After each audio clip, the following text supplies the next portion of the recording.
Bonjour tout le monde, bienvenue au show de Maxime. Aujourd'hui, j'ai le plaisir d'avoir avec nous Barbara Kay. Barbara vit à Montréal, mais surtout, c'est une journaliste renommée. Elle était avec le National Post jusqu'à tout récemment. Elle a décidé de quitter le National Post pour des raisons personnelles. Nous allons avoir une discussion avec Barbara sur les raisons de sa démission et comment on voit le futur de la presse écrite et qu'est-ce qui se passe présentement dans les médias canadiens. Toute l'idée de le censorship qu'il y a aujourd'hui, la censure qu'il y a dans les différents médias, je pense à YouTube, je pense à Facebook. On va avoir une discussion globale sur ces sujets-là. Barbara, merci d'être avec nous. C'est un plaisir, Maxime. Merci de m'avoir invité. Bien, ça me fait plaisir. Barbara, si tu peux peut-être nous mettre dans le contexte de ta sortie, de ta démission du National Post et les raisons qui t'ont incité à faire ce geste important parce que tu étais avec le National Post pendant plus de 20 ans. Ça a été une belle histoire entre vous et le National Post et aussi entre vos lecteurs qui, moi, en tout cas, je suis un de vos fans, j'apprécie bien ce que vous faites. Qu'est-ce qui a mené à cette décision, Barbara? Bon, j'ai vu, je pouvais sentir pendant des mois, pendant, je dirais, presque une année, que l'ambiance était un peu chargée, un peu tense, et j'avais l'impression que mes chroniques, mes colonnes recevaient plus de surveillance, pour ainsi dire. Et il y avait des délais, not delay. En français, délai, ça veut dire quelque chose d'autre. Oui, des délais entre le dépôt de votre chronique et la publication. Les délais étaient de plus en plus longs, c'est ça? Oui, et personne ne me disait rien, mais je me demandais qu'est-ce qui est le problème parce que moi, je n'ai pas changé. Ma point de vue reste comme toujours. J'écris comme normal et de temps en temps, presque une fois par mois, il y aurait trop de temps entre le dépôt et l'apparition dans le journal. Et des fois, une, deux, trois, quatre fois, on m'a dit oh, je regrette, mais on ne publie pas. On ne publie pas votre chronique. Mais pourquoi? Bon, c'est un sujet qui est un peu sensible et on a décidé, vraiment, il y en avait une vraie explication. C'est simplement, c'est trop sensible. Et je trouvais ça très difficile. Et l'ironie dans cette situation était que je prendrais le colonne rejeté et je le mettrais à la post-millennial et je dirais, est-ce que tu veux? Parce qu'on ne veut pas au National Post et on me dirait, mais oui, c'est bien. Et ça serait publié juste comme tel. Et il n'y avait aucune réaction. Personne ne se plaignait, s'en plaignait, personne. Alors, c'était ridicule parce que... Oui, donc ce que vous dites, c'est la rectitude politique au National Post était très évidente et on essayait de plaire à tout le monde et de faire attention pour ne pas déplaire. Et l'exemple que vous parlez d'une chronique que vous envoyez sur une autre plateforme ça a créé aucun débat exagéré. Aucun problème et aucune réaction. Quand il était publié, c'était tout à fait normal et accepté. Et, il y avait des réponses. Oh oui, j'aime pas. C'était tout à fait normal. Bon, finalement, il y avait ma chronique finale. C'était une compte-rendu d'un livre publié par une grande maison de presse, Simon Schuster, par une scientiste, Deborah So, qui Scientifique, oui. scientifique. Bon, et il était très, très respectable. Reconnu, respectable, oui. Exact. Alors, ironiquement, je me suis dit, OK, cette fois, il n'y aura pas de problème parce que c'est une très innocente, c'est une chronique tout à fait innocente. Et puis, j'ai donné le chronique à mon éditeur et j'attendais, un jour, 2 jours, 3, 4, 5, finalement, j'ai dit, mais, ah oui donc, c'est quoi le problème? Let's go, yeah. Et il m'a dit, oh, je regrette, Barbara, mais on a décidé de ne pas publier. Et il faut dire à nos auditeurs, Barbara, que la chronique portait sur la fluidité des genres d'une dame noire scientifique, si je me rappelle bien, qui a écrit finalement en gros... Asiatique. Elle est asiatique. Asiatique, OK, asiatique, Et elle est allez-y, oui. Oui, elle est experte dans le dysphorie, genre gender dysphoric en anglais. Yeah. Oui. Et c'est son expertise. Elle est très chevronnée dans ce domaine. Alors, je me suis dit, bon, that's it. Il faut partir. Il faut partir parce que je ne suis pas, j'avais l'impression de ne pas être chez moi. Le National Post, c'est mon foyer. Oui. Et tout d'un coup, ce n'était pas mon foyer. J'étais une étrangère dans cet environnement tellement familier, mais tout d'un coup, je me suis dit, non. Moi, je n'ai pas changé, le National Post a changé. Et il faut que je parte parce que je pourrais pas tolérer que cette scientifique qu'elle souffre à cause de moi. Alors, je me suis dit, non, il faut que je démissionne. Et suite après votre démission, c'est important de dire que vos patrons, les éditeurs, sont revenus et puis vous ont demandé si la porte restait ouverte dans le futur. Vous avez eu des discussions après. Quelles seraient les conditions, si je peux m'exprimer ainsi, d'un retour de Barbara Kay ou avec le National Post dans un avenir court ou lointain? Oui, j'ai eu deux conversations, une avec le président et avec le chairman chairman of the board. Le président du conseil de direction. Oui, c'est ça. Bon, deux conversations et tous les 2 fois, monsieur m'a dit, bon, je comprends bien les raisons pour lesquelles vous avez démissionné. Est-ce qu'il y a une chance qu'on pourrait vous inviter de retourner, de rentrer?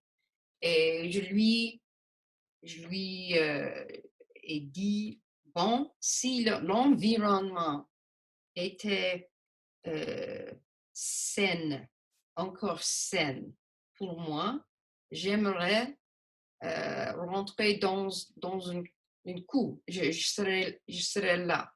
Parce que le National Post, pour moi, c'est la plus belle aventure de ma vie. J'ai beaucoup de reconnaissance pour cette opportunité. Pour moi, c'était vraiment excitant, emballant. Chaque semaine était un cadeau pour moi parce que j'ai adoré mon job. Et Euh, il faut dire que nous aussi, nous avons adoré vous lire et on va continuer à vous lire sur les autres plateformes. Merci beaucoup, Maxime. C'est vraiment votre accueil chaleureux me plaît beaucoup. Ça me fait plaisir. Et donc, il y a peut-être une porte d'ouverte d'un retour si vraiment l'ambiance au National Post change, si le bureau Et de oui, direction. il faudrait des changements, beaucoup de changements. Et je pense aussi qu'il faut que la gestion euh, mette beaucoup plus d'argent parce que I mean, le National Post, il meurt de faim. You know, he's starving to death. Il faut renouveler et donner de la confiance à ces gens, parce que mon éditeur est lui-même frustré, parce qu'il travaille trop fort. Il fait le travail de 3 hommes, vraiment, parce que les budgets se rétrécissent, Oui, diminue, rétrécit. diminue jour par jour. Et c'est triste de voir la diminution même des pages. Il y avait, dans le passé, il y avait 20 pages et maintenant il y a 8, 9 pages par jour. Et les employés sont... Oh, et les chroniqueurs, il y avait 13 chroniqueurs à l'époque et maintenant il y a 6 chroniqueurs. Et, nous sommes âgés. I mean, non, vraiment, Rex, Conrad Black, moi, nous sommes tous les trois, you know, un peu d'un certain âge, et plus. Non, mais vous avez toujours des chroniques intéressantes. Oui, et on n'a pas l'argent ou le temps pour l'apprentissage des jeunes journalistes. Et effectivement, les jeunes journalistes ne cherchent pas les emplois dans les mainstream media. Ils cherchent des emplois dans les autres plateformes, you know, online, whatever. Le monde du journalisme change d'un jour à l'autre. On ne sait jamais ce qui se passera. C'est très difficile. C'est un moment très difficile pour le journalisme. Et comment vous voyez l'avenir des journaux comme le National Post qui prônent des idées axées sur la liberté individuelle, le libre marché, on pourrait dire libéral classique? Est-ce qu'on voit beaucoup que le deplatforming, en français, c'est le fait que oui, le fait que certaines idées ne peuvent pas être publiées, soit sur YouTube, soit sur Facebook, la censure que Facebook fait de certaines vidéos, c'est devenu de plus en plus inquiétant. Comment vous voyez ça de votre point de vue de journaliste? Je ne sais pas, aux États-Unis, il n'y a qu'une ou deux journaux conservateurs qui sont très forts, comme le Wall Street Journal, puis what's the other one? The Wall Street Journal. Mais ici, le National Post était le Wall Street Journal du Canada, mais le Wall Street Journal est assez riche. Le National Post, c'est bancal, financièrement. Je ne sais pas, ça se peut que les journaux soit on risque de mourir comme tel, Oui. comme tel, en papier, sûrement. Mhm. Parce que les jeunes ne lisent pas les journaux. Ils reçoivent leurs nouvelles de Twitter et, I don't know, Instagram ou quoi. Facebook, Ouais. c'est leur source pour les nouvelles, pas les journaux. Ouais. Et maintenant, Facebook euh, émet des avertissements sur des gens qui vont publier de l'information en laissant sous-entendre que c'est peut-être des fausses nouvelles. Facebook est de plus en plus impliqué dans de la censure, si je peux m'expliquer ainsi. Et donc, c'est supposé d'être une plateforme où des gens peuvent exprimer leur opinion, mais j'ai peur que ça devienne de plus en plus difficile d'avoir des idées différentes, des idées normalement acceptées généralement par la société aujourd'hui. Absolument, absolument, tu as raison. J'espère que il faut de la compétition pour Google et Facebook et YouTube. YouTube aussi. YouTube, Ouais. c'est très censurieux, Censuré. censuré. Ouais. Très. euh, et pour on permet le porn, mais pas une opinion conservateur. Et c'est vrai, c'est vrai. Oui. Oui. Mais bon, nous, on va continuer à émettre nos opinions conservatrices Il faut. espérer de convaincre le plus de gens possible. Et je pense qu'on a de plus en plus besoin de gens comme vous, Conrad Black, Rex Murphy. Nous avons besoin de votre, euh, de votre plume et il faut continuer, entre guillemets, à informer ou des fois même éduquer la population sur certains enjeux parce qu'on entend seulement régulièrement un côté de la médaille et, euh, et on dirait qu'on perd dans la société les débats qu'on avait dans le temps. Euh, les jeunes, si on exprime des idées, des fois, on va catégoriser quelqu'un et pour ne pas avoir à discuter de cette idée-là. Et je dis souvent, bien, faut en parler, il faut en discuter et de plus de gens connaissent nos idées, mieux ça va être parce que je crois que lorsqu'on prône la liberté et la responsabilité, lorsqu'on prône des valeurs de la société occidentale, on ne peut pas se tromper et ces idées-là vont finir par gagner. Mais aujourd'hui, on doit admettre, Barbara, que ces idées-là sont pas les idées que la majorité de la population adopte présentement. Well, c'est vrai et il faut reconnaître que le désespoir, c'est un péché, n'est-ce pas? Oui, Et il faut toujours euh, avoir de l'espoir que le moment passera, le moment de cette insanité. oui, C'est une forme de fou. C'est une culture qui est tombée dans la folie d'une certaine manière de parler. Et il faut que l'espoir est nécessaire pour nous tous. Et vous êtes une bonne source de l'espoir. mais vous êtes bien gentil, merci beaucoup. Mais je m'inspire beaucoup de Margaret Thatcher. Elle avait fait une entrevue après sa sortie en politique et elle disait que le mot qu'elle aimait le moins en politique était le mot consensus.